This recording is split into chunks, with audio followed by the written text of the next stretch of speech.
بسم الله الرحمن الرحيم.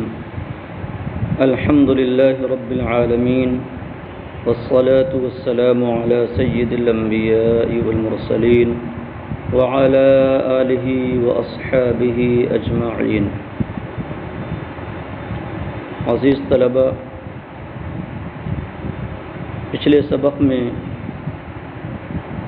آپ نے اس کتاب کی وجہ تالیف اور انداز تالیف کا بیان پڑھا اور پہلی فصل پڑھی جس میں علم نحو کی تعریف، اس کے موضوع اور اس کی غرض و غایت کا بیان تھا۔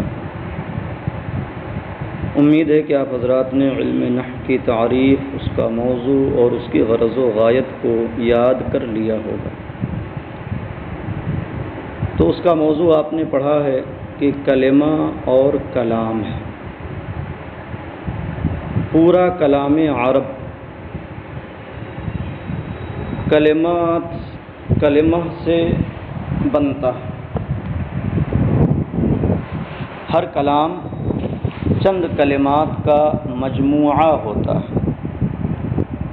تو اب ضروری ہوا کہ کلمہ اور کلام کو سمجھ لیا جائے، اس لیے یہ دوسری فصل شروع ہونے جا رہی ہے آج کے سبق میں، جس میں کلمہ اور اس کی قسموں کا بیان ہے۔ تو فرماتے ہیں فصل الکلمۃ لفظ وضع لمعنى مفرد۔ یہ دوسری فصل ہے، پہلی فصل پڑھ چکے ہیں آپ۔ تو اس میں سب سے پہلے کلمہ کی تعریف کر رہے ہیں، کہتے ہیں الکلمۃ لفظ وضع لمعنى مفرد۔ کلمہ ایسا لفظ ہے جو ایک معنی کے لیے وضع کیا گیا ہو۔ وضع کیا گیا ہو کا مطلب یہ ہے کہ جو ایک معنی پر دلالت کرے، جس سے ایک معنی سمجھ میں آئے۔ تو لفظ آپ جانتے ہیں کہ انسان کی بولی کو کہتے ہیں، انسان جو بولتا ہے اس کو لفظ کہتے ہیں، اور لفظ سن کر جو چیز سمجھ میں آتی ہے اسے معنی کہا جاتا ہے۔ مثلا ہم نے کہا کتاب، تو کتاب کاف تے الف بے سے جو بنا ہوا مجموعہ ہے، جو ہمارے منہ سے نکلا، یہ لفظ ہوا۔ اور اسے سن کر جو آپ نے سمجھا، ایک مفہوم ذہن میں آتا ہے، مثلا ہدایت النحو کی کتاب یا قرآن مجید یا کوئی بھی کتاب، تو جو بات لفظ سن کر سمجھ میں آتی ہے، جو چیز سمجھ میں آتی ہے، اس کو معنی کہتے ہیں۔ تو عربی زبان میں کلمہ اس لفظ کو کہتے ہیں جو ایک معنی کے لیے وضع کیا گیا ہو، ایک معنی پر دلالت کرے۔ اب آگے کہتے ہیں وَهِيَ مُنْحَصِرَةٌ فِي ثَلَاثَةِ أَقْسَامٍ۔ اور یہ یعنی کلمہ تین قسموں میں منحصر ہے، یعنی اس کی صرف تین قسمیں پائی جاتی ہیں، اس سے زیادہ نہیں۔ دھیان دیں کہ کلمہ یا لفظ سن کر جو معنی سمجھ میں آتا ہے، کبھی وہ معنی ایسا ہوتا ہے کہ تنہا اس لفظ کے سننے سے سمجھ میں آ جاتا ہے اور اس کے ساتھ کوئی دوسرا لفظ ملانے کی ضرورت نہیں پڑتی۔ جیسے ہم نے کہا قلم، تو قلم سن کر کے ایک چیز سمجھ میں آ گئی۔ ہم نے کہا لکھنا، پڑھنا، تو ان الفاظ کو سن کر بھی ایک کام سمجھ میں آ گیا، لکھنے کا اور پڑھنے کا۔ ہم نے کہا لکھا، تو جب لکھا کہا تو اس سے بھی جو ہے لکھنے کا کام سمجھ میں آیا۔ تو کبھی لفظ ایسا ہوتا ہے کہ اس لفظ کو سن کر ہی معنی سمجھ میں آ جاتا ہے، اس کے ساتھ کوئی دوسرا لفظ ملانے کی ضرورت نہیں پڑتی۔ لفظ سن کر جب معنی اسی سے سمجھ میں آ جائے اور کوئی دوسرا لفظ ملانے کی ضرورت نہ پڑے تو ایسے معنی کو معنی مستقل کہتے ہیں۔ اور کبھی ایسا ہوتا ہے کہ لفظ سنا جاتا ہے لیکن اگر وہ تنہا ہو، اس کے ساتھ کوئی دوسرا لفظ نہ ملایا جائے تو اس کا معنی سمجھ میں نہیں آتا۔ جیسے میں کہوں میں نے پڑھا سے تک، تو سے اور تک یہ دونوں بھی لفظ ہیں کیونکہ ہمارے منہ سے نکلے، بولی بنے، لہذا لفظ ہوئے۔ لیکن آپ سے اور تک سن کر کے اس وقت تک بات کو سمجھ نہیں پائیں گے، اس وقت تک ان کا معنی سمجھ میں نہیں آئے گا جب تک ان کے ساتھ کوئی اور لفظ نہ ملایا جائے۔ مثلا میں کہوں میں نے پڑھا شروع سے آخر تک، یا میں نے پڑھا شروع سے نصف تک، تو جب اس کے ساتھ کوئی دوسرا لفظ ملایا جائے گا تب اس سے جو ہے اس کا معنی سمجھ میں آئے گا، کیونکہ سے کا مطلب ابتدا اور تک کا مطلب انتہا۔ تو جہاں سے ابتدا ہے یا جہاں تک انتہا ہے، جب تک اس کا ذکر نہ کیا جائے، اس کو نہ بولا جائے، تب تک سے اور تک یعنی ابتدا اور انتہا سمجھ میں ہی نہیں آئے گی۔ تو پتہ چلا کہ کچھ الفاظ ایسے ہوتے ہیں کہ جن کا معنی خود ان سے سمجھ میں نہیں آتا جب تک ان کے ساتھ کوئی دوسرا لفظ نہ ملایا جائے۔ ایسے معنی کو معنی غیر مستقل کہتے ہیں۔ تو اب دیکھیں، کلمہ جس معنی پر دلالت کرتا ہے اس کی دو صورت ہو گئی، یا تو اس کا معنی مستقل ہوگا یا اس کا معنی غیر مستقل ہوگا۔ وہ معنی مستقل پر دلالت کرے گا یا معنی غیر مستقل پر دلالت کرے گا۔ اگر وہ معنی غیر مستقل پر دلالت کرتا ہے تو اسی کو عربی زبان میں حرف کہتے ہیں، اور اگر وہ معنی مستقل پر دلالت کرتا ہے کہ اس سے اس کا معنی خود سمجھ لیا جاتا ہے، دوسرے لفظ کو ملانے کی ضرورت نہیں پڑتی ہے، تو پھر اس کی دو صورت ہے۔ کبھی ایسا ہوتا ہے کہ اس لفظ کو سنا جاتا ہے، اس کا معنی سمجھا جاتا ہے، مگر اس کے ساتھ کوئی زمانہ اور کسی وقت کا کوئی مفہوم سمجھ میں نہیں آتا، جیسے کتاب، قلم، ٹوپی، روٹی، کھانا، پینا، پڑھنا، لکھنا، یہ الفاظ سنے گئے تو ان سے ایک چیز سمجھ میں آتی ہے، کام سمجھ میں آتا ہے، مگر یہ ہے کہ ان سے کوئی زمانہ نہیں سمجھا گیا۔ لیکن ہم کہیں لکھا یا لکھتا ہے یا لکھے گا، تو جب ہم نے کہا لکھا تو آپ نے اس سے دو چیزیں سمجھی، ایک تو لکھنے کا کام اور دوسرے یہ کہ یہ کام ہو چکا ہے، ماضی ہو چکا، ماضی اور گزرے ہوئے زمانے میں یہ کام پایا گیا۔ لکھ رہا ہے یا لکھتا ہے ہم نے کہا تو آپ نے یہاں لکھنے کا کام سمجھا اور ساتھ میں یہ بھی کہ یہ کام حال میں ہو رہا ہے، فی الوقت ہو رہا ہے۔ اور ہم نے کہا لکھے گا تو اب اس سے آپ نے لکھنے کا کام بھی سمجھا اور ساتھ میں یہ بھی آپ کے سمجھ میں آیا کہ یہ کام آنے والے زمانے میں پایا جائے گا۔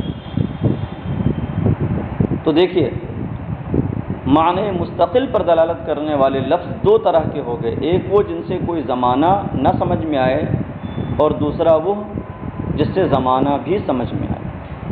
تو اب اس طریقے سے کل تین صورتیں ہو گئیں کہ یا تو کلمہ دلالت کرے گا معنی غیر مستقل پر، یا وہ دلالت کرے گا معنی مستقل پر اور اس کے ساتھ کوئی زمانہ بھی پایا جائے گا، سمجھا جائے گا، یا وہ دلالت کرے گا معنی مستقل پر اور اس سے کوئی زمانہ سمجھ میں نہیں آئے گا۔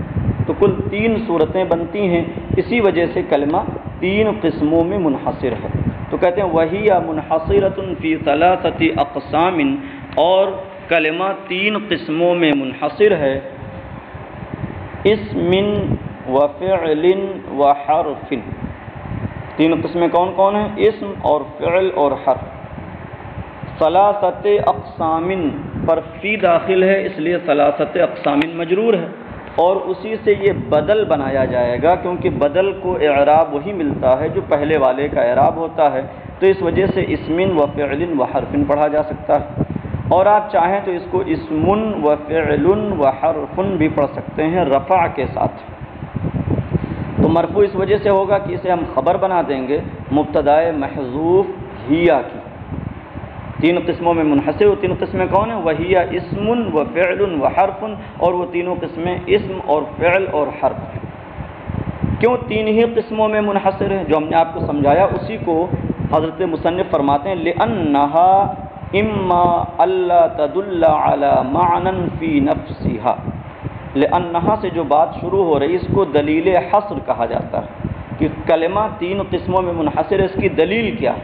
کہتے ہیں لِأَنَّهَا، لِأَنَّا کا معنی ہوتا ہے اس لیے کہ، کیونکہ، اس لیے کہ، اور اما کا معنی ہوتا ہے یا تو، یہ 2 چیزوں کے بیچ میں آتا ہے۔ اما جب آئے گا تو یا تو اس کے بعد اسی سیاق میں، اسی ضمن میں یا تو پھر اما آ رہا ہوگا یا او آئے گا۔ یہاں دیکھیے اما اللہ تدل او تدل علی معنی نیچے آ رہا ہے۔ کریں لِأَنَّهَا اما اللہ تدل علی معنی فی نفسها۔ معنی فی نفسها کا معنی ہے معنی مستقل، وہ معنی جو خود اس کی ذات میں پایا جائے، یعنی اسی سے سمجھ لیا جائے، دوسرے لفظ کو ملانے کی ضرورت نہ پڑے۔ تو معنی فی نفسها کا معنی معنی مستقل۔ تو کہتے ہیں اس لیے کہ کلمہ یا تو معنی مستقل پر دلالت نہ کرے گا، وہو الحرف، اور یہی حرف ہے، او تدل علی معنی فی نفسها وَيَقْتَرِنَ مَعْنَاهَا بِأَحَدِ الْأَزْمِنَةِ الثَّلَاثَةِ، یا معنی مستقل پر دلالت کرے گا اور اس کا معنی تینوں زمانوں میں سے کسی ایک سے ملا ہوگا، یعنی اس کے ساتھ اس معنی کو سمجھنے کے ساتھ ساتھ زمانہ بھی سمجھ میں آئے گا، جیسے لکھا یا لکھتا ہے یا لکھے گا، وَهُوَ الْفِعْلُ، اور یہ فعل ہے، او تدل علی معنی فی نفسها ولم یقترن معناها به، یا معنی مستقل پر دلالت کرے گا اور اس کا معنی تینوں زمانوں میں سے کسی سے مقترن نہ ہوگا، وَهُوَ الْاسْمُ، اور یہ اسم۔ تو چونکہ 3 ہی صورتیں بنی، یا تو معنی غیر مستقل پر دلالت کرے گا یا معنی مستقل پر دلالت کرے گا۔ جو معنی غیر مستقل پر دلالت کرے وہ حرف ہے، جو معنی مستقل پر دلالت کرے اس کی 2 صورت ہے، یا تو اس کا معنی تینوں زمانوں میں سے کسی ایک سے مقترن ہوگا اور یہ فعل ہے، یا کسی زمانے سے مقترن نہ ہوگا اور وہ اسم ہے۔ تو چونکہ 3 ہی صورتیں پائی جاتی ہیں اس لیے کلمہ کی 3 قسمیں ہوئیں، اسم، فعل اور حرف۔ اب آگے تینوں کی الگ الگ تعریف اور تینوں کی علامتوں کا بیان شروع کر رہے ہیں۔ کہتے ہیں فحد الاسم کلمۃ تدل علی معنی فی نفسها غیر مقترن باحد الازمنۃ الثلاثہ۔ حد کا معنی ہوتا ہے تعریف، فحد الاسم تو اسم کی تعریف یہ کلمۃ تدل علی معنی فی نفسها کہ وہ ایسا کلمہ ہے جو معنی مستقل پر دلالت کرے اور وہ معنی تینوں زمانوں میں سے کسی ایک سے مقترن نہ ہو۔ غیر مقترن، یہ غیر معنن کی صفت ہے، اور مقترن کا معنی ہوتا ہے ملا ہونا۔ تو اسم کی تعریف یہ ہے کہ وہ ایسا کلمہ ہے جو معنی مستقل پر دلالت کرے اور وہ معنی تینوں زمانوں میں سے کسی سے مقترن نہ ہو، کسی سے ملا ہوا نہ ہو۔ زمانہ وقت کو کہتے ہیں، اور آپ اس کی 3 قسمیں جانتے ہوں گے کہ ایک گزرا ہوا زمانہ ہوتا ہے جس کو ماضی کہتے ہیں، ایک موجودہ زمانہ ہوتا ہے جس کو حال کہتے ہیں، ایک آنے والا زمانہ ہوتا ہے جس کو استقبال اور مستقبل کہتے ہیں۔ تو آگے لکھتے ہیں اعن الماضی والحال والاستقبال۔ تینوں زمانے کون ہیں؟ یعنی ماضی، حال اور مستقبل. کا رجل و علم، جیسے رجل اور علم. تو رجل کا معنی ہوتا ہے مرد. اس لفظ سے ہم نے اس کا معنی سمجھ لیا کہ ایسا انسان جو مذکر ہو اسے رجل کہتے ہیں. اور یہاں پر کوئی زمانہ ہمیں سمجھ میں نہیں آیا. ایسے علم کا معنی جاننا، تو علم سے جاننا جو ایک کام ہے وہ سمجھ میں آیا، لیکن اس کے ساتھ کوئی زمانہ سمجھ میں نہ آیا. وعلامتہ صحۃ الاخبار عنہ نحو زید قائم. اب یہاں سے اسم کی علامتیں بیان کر رہے ہیں. تو اسم کی علامتیں بہت ہیں، جن میں سے کچھ خاص چیزوں کا مصنف نے یہاں ذکر فرمایا. اخبار عنہ، صحت الاخبار عنہ میں الاخبار عنہ کا معنی ہے مسند الیہ ہونا. آپ نے اس سے پہلے کی کتابوں میں مسند اور مسند الیہ کا ذکر پڑھا ہوگا. جب بھی جملہ بولا جائے گا تو اس جملے میں ایک وہ ہوگا جس کے لیے کوئی بات ثابت کی جائے گی، اور ایک وہ بات ہوگی جو ثابت کی جائے گی، کوئی چیز ہوگی جو ثابت کی جائے گی. مثلا زید نمازی ہے، تو زید کے لیے نمازی ہونا ثابت کیا گیا. جس کے لیے ثابت کیا جائے وہ مسند الیہ کہلاتا ہے. تو اس زید نمازی ہے اس جملے میں زید مسند الیہ ہو گیا، اور نمازی ہے یہ بات زید کے لیے ثابت کی جا رہی ہے، لہذا نمازی یہ مسند ہو گیا. زید پڑھتا ہے،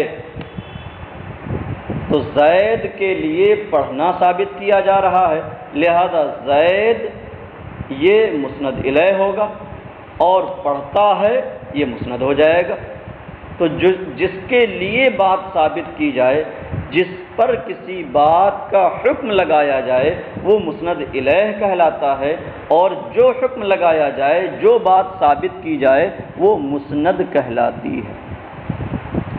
تو کہتے ہیں وہ علامتہ صحۃ الاخبار عنہ، اور اسم کی علامت ہے مسند الیہ ہو سکنا، مسند الیہ ہونے کا درست ہونا. تو صحۃ الاخبار عنہ کا ترجمہ آپ کریں مسند الیہ بن سکنا. تو یہ بات صرف اسم میں پائی جاتی ہے کہ وہ مسند الیہ بن سکتا ہے، لیکن فعل تو وہ مسند الیہ نہیں بن سکتا، اور نہ ہی حرف مسند الیہ بن سکتا ہے. لہذا یہ اسم کی علامت ہوئی. کہتے ہیں اور اسم کی علامت ہے مسند الیہ بن سکنا. نحو زید قائم، جیسے زید قائم. تو اس جملے میں زید قائم کا معنی ہے زید کھڑا ہے، تو اس جملے میں زید مسند الیہ اور قائم جو ہے یہ مسند ہے. والاضافۃ، اور دوسری علامت ہے مضاف ہونا. مضاف اور مضاف الیہ آپ نے پڑھا ہوگا کہ دو چیزیں ایسی ہوں کہ جن میں ایک کو دوسرے سے تعلق ہو، ایک کا دوسرے سے لگاؤ ہو. تو جس کو لگاؤ ہو، جس کو تعلق ہو اسے مضاف کہتے ہیں، اور جس سے تعلق ہو، جس کی طرف وہ اس کی نسبت کی جا رہی ہو، جس سے اس کو لگاؤ ہو، اس کو مضاف الیہ کہتے ہیں. جیسے کتاب اللہ، اللہ کی کتاب. تو کتاب کا تعلق اللہ سے بیان کیا جا رہا ہے، لہذا کتاب کیا ہوا مضاف، اور کلمہ جلالت اللہ جو ہے یہ مضاف الیہ ہو گیا. یہاں مثال دے رہے ہیں غلام و زیدن، زید کا غلام. تو زید کا غلام ہے، لہذا غلام کیا ہوا، غلام کے لیے تعلق بیان کیا جا رہا ہے زید سے، لہذا غلام جو ہے وہ مضاف ہو گیا اور زید مضاف الیہ ہو گیا. عربی زبان میں مضاف ہمیشہ پہلے آتا ہے اور مضاف الیہ بعد میں، جبکہ اردو زبان میں مضاف الیہ پہلے آتا ہے اور مضاف بعد میں۔ لہذا عربی کا ترجمہ جب اردو میں آپ کریں گے تو ہمیشہ پیچھے سے کریں گے۔ غلام زید کا ترجمہ کیا کریں گے؟ زید کا غلام، تو جو غلام ہے وہ بعد میں ہو گیا اور زید پہلے ہو گیا۔ والاضافۃ، اور دوسری علامت ہے مضاف ہونا، جیسے غلام زید، زید کا غلام، تو اس مثال میں غلام جو ہے یہ مضاف ہے۔ ودخول لام التعریف، اور تیسری علامت ہے لام تعریف کا داخل ہونا۔ لفظ پر کبھی الف لام داخل کرتے ہیں تو الف لام داخل کرنے سے وہ لفظ معرفہ بن جاتا ہے، تو یہ الف لام جو آتا ہے اس میں اصل چونکہ لام ہی ہے، اس لیے اسی لام کو لام تعریف کہتے ہیں کہ اس الف لام کے داخل ہونے سے وہ لفظ معرفہ بن گیا، اور معرفہ اسے کہتے ہیں جو کسی خاص پر دلالت کرے، کسی معین پر دلالت کرے۔ تو کہتے ہیں تیسری علامت ہے لام تعریف کا داخل ہونا، کالرجل، جیسے الرجل، تو یہ الف لام بھی اسم پر آتا ہے، فعل اور حرف پر نہیں آتا۔ والجر والتنوین، اور جر اور تنوین کا داخل ہونا۔ حروف جارہ آپ نے پڑھے ہوں گے کہ یہ اسم پر داخل ہوتے ہیں اور اسم کے آخر کو جر دیتے ہیں، اور جر میں مشہور چیز ہے کسرہ، تو جب یہ داخل ہوں گے تو اس کے آخر کو جر یعنی کسرہ دیں گے۔ اور بھی چیزیں جر میں آتی ہیں لیکن مشہور ان میں کسرہ ہے، آپ اسی کو بھی ذہن میں رکھیں۔ تو یہ جر بھی صرف اسم پر آتا ہے، فعل اور حرف پر نہیں آتا۔ ایسے تنوین، اسم کے آخر میں تنوین آتی، تنوین اس نون ساکن کو کہتے ہیں جو بولنے میں آتا ہے لیکن لکھنے میں نہیں آتا، جیسے زیدن، تو زیدن ہم کہہ رہے ہیں تو دال کے بعد نون بولنے میں آ رہا ہے لیکن لکھنے میں تو وہ لکھا نہیں جاتا، بلکہ دال پر دو پیش بنا دیتے ہیں، یوں ہی کبھی دو زبر بنا دیتے ہیں، کبھی دو زیر بنا دیتے ہیں، اور یہ کیا ہے؟ اس تنوین اور اس نون ساکن پر دلالت کرتے ہیں، اسی کو تنوین کہتے ہیں۔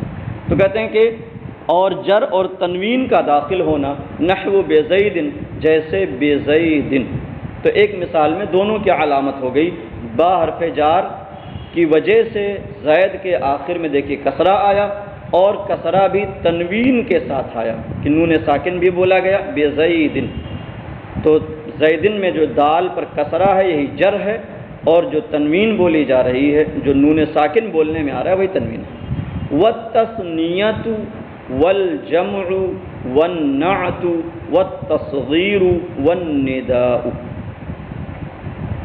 تو اوپر 5 علامتیں گزر چکی ہیں، مسند الیہ بن سکنا، مضاف ہونا، لام تعریف کا داخل ہونا، جر اور تنوین کا داخل ہونا۔ اب 5 علامتیں یہاں ہیں، والتثنیۃ، اور مثنی ہونا، والجمع، اور جمع ہونا۔ تو تثنیہ اور جمع ہونا یہ دونوں بھی اسم کی علامت ہے، جیسے رجلان، رجلن کا تثنیہ، رجلان 2 مرد، اور رجال جمع کی مثال ہے۔ تو مثنی اور جمع ہونا، تثنیہ اور جمع ہونا یہ اسم کی علامت ہے۔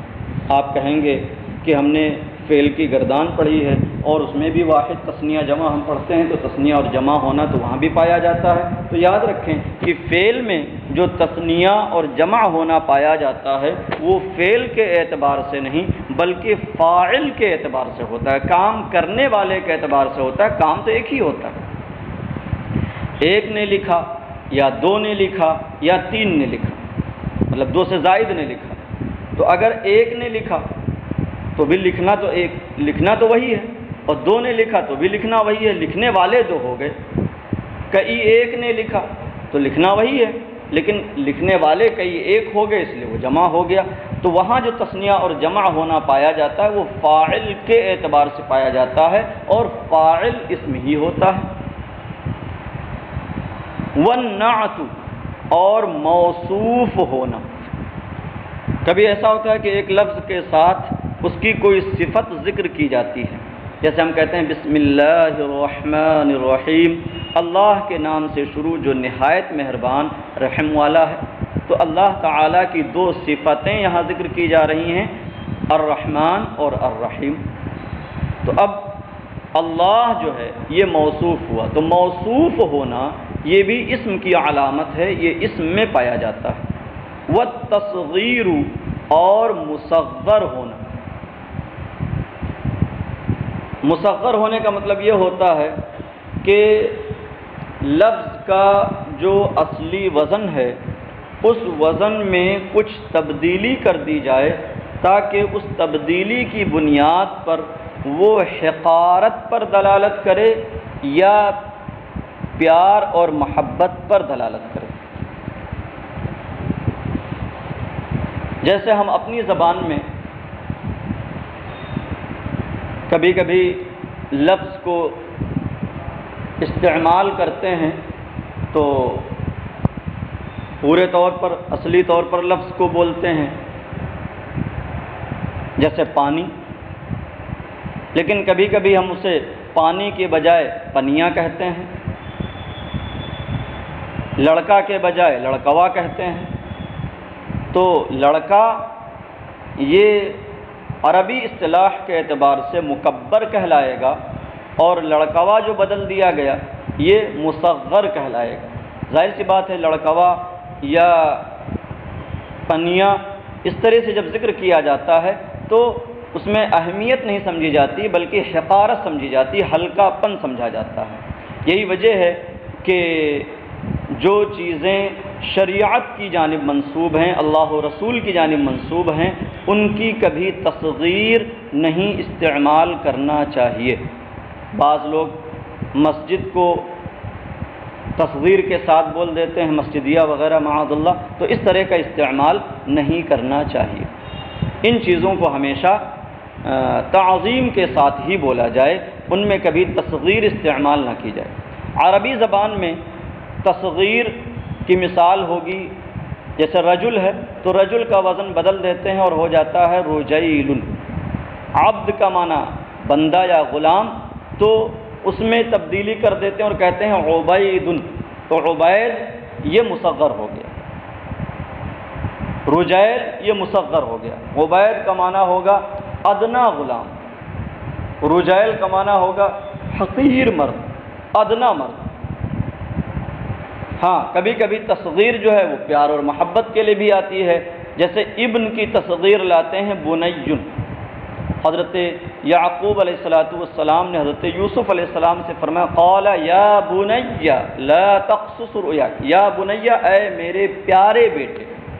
انہوں نے جو تصغیر استعمال فرمائی وہ حقارت کے لیے نہیں بلکہ پیار اور محبت کے طور پر، جیسے ماں اپنے بچے کو کہے بچوا، بیٹوا، تو یہ تصغیر جو ہے وہ حقارت کے لیے نہیں بلکہ پیار اور محبت کے لیے ہوتی ہے۔ تو بہرحال مصغر ہونا یہ بھی اسم کی علامت ہے، یہ فعل اور حرف میں نہیں پائی جاتی۔ والنداء، اور منادا ہونا۔ منادا کا مطلب کسی کو حروف ندا مثلا یا کے ذریعے پکارنا، جیسے ہم نے کہا یا اللہ، یا رسول اللہ، یا فلان، تو یہ پکارنا جو ہے یہ بھی منادا ہونا یہ اسم میں پایا جاتا ہے اور اسم کی علامت ہے، فعل اور حرف میں نہیں پایا جاتا۔ تو یہ 10 علامتیں حضرت مصنف نے یہاں پر ذکر فرمائیں۔ کہتے ہیں فَإِنَّ كُلَّ هَذِهِ خَوَاصُ الْإِسْمِ، خواص یہ خاصہ کی جمع ہے، اور خاصہ کا معنی ہوتا ہے وہ چیز جو ایک شے میں پائی جائے اور اس کے علاوہ میں نہ پائی جائے، دوسرے میں نہ پائی جائے۔ تو چونکہ یہ علامتیں جو اوپر بیان کی گئی ہیں یہ سب کے سب اسم، یہ سب کی سب اسم کے ساتھ خاص ہیں، اسم ہی میں پائی جاتی ہیں، کسی اور میں نہیں پائی جاتی، اس لیے فرماتے ہیں فَإِنَّ كُلَّ هَذِهِ خَوَاصُ الْإِسْمِ، پس یہ سب کے سب اسم کے خاص سے ہیں۔ وَمَعْنَى الْإِخْبَارِ عَنْهُ أَنْ يَكُونَ مَحْكُومًا عَلَيْهِ، اور اخبار عنہ کا معنی محکوم علیہ ہونا ہے۔ اخبار عنہ کا معنی چونکہ اس میں اوپر اخبار عنہ آیا تھا تو مصنف کے اعتبار سے یہ ایک نیا لفظ آ گیا جس کی وضاحت کی ضرورت انہوں نے محسوس کی، اس لیے اس کا معنی بیان کیا کہ اخبار عنہ کا معنی ہے محکوم علیہ ہونا، جس کا دوسرا ترجمہ ہم نے کرایا تھا مسند الیہ ہونا، چونکہ وہ آپ کے لیے سمجھا ہوا تھا۔ اور محکوم علیہ یا مسند الیہ کون ہوتا ہے اس کو آگے بیان کر دینے لکونہ فاعلا او مفعولا او مبتدأ، اس کے فاعل یا نائب فاعل یا مبتدا ہونے کی وجہ سے۔ محکوم علیہ کی یہی تین صورتیں پائی جاتی ہیں، یا تو محکوم علیہ جو ہوگا وہ جملے میں فاعل ہوگا، یا مفعول ما لم یسمى فاعلہ ہوگا جس کو نائب فاعل کہتے ہیں جو فعل مجہول کے بعد آتا ہے، جیسے ضرب زید، زید مارا گیا، تو اس مثال میں زید یہ مفعول ما لم یسمى فاعلہ ہے اور یہی محکوم علیہ ہے، اسی پر حکم لگایا جا رہا ہے مارے جانے کا۔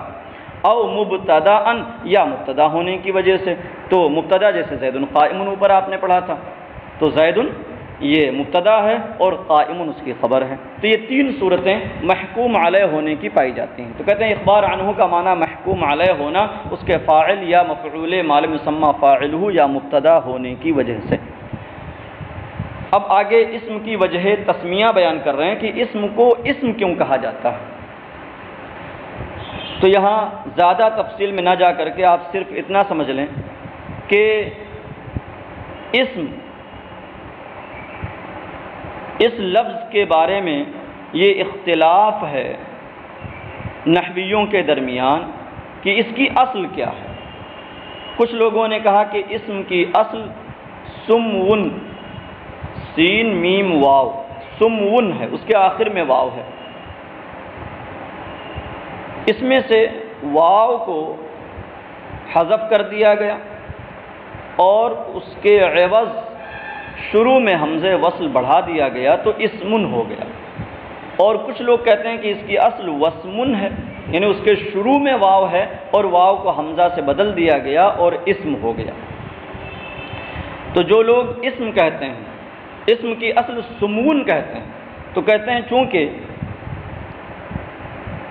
سمون جو مادہ ہے اس کا معنی ہوتا ہے بلند ہونا، اور جسے نحویوں نے اسم کہا ہے، جس کی تعریف اوپر گزر چکی، یہ اسم اپنے دونوں شریکوں پر، اپنے دونوں قسیموں یعنی فعل اور حرف پر یہ بلند ہوتا ہے۔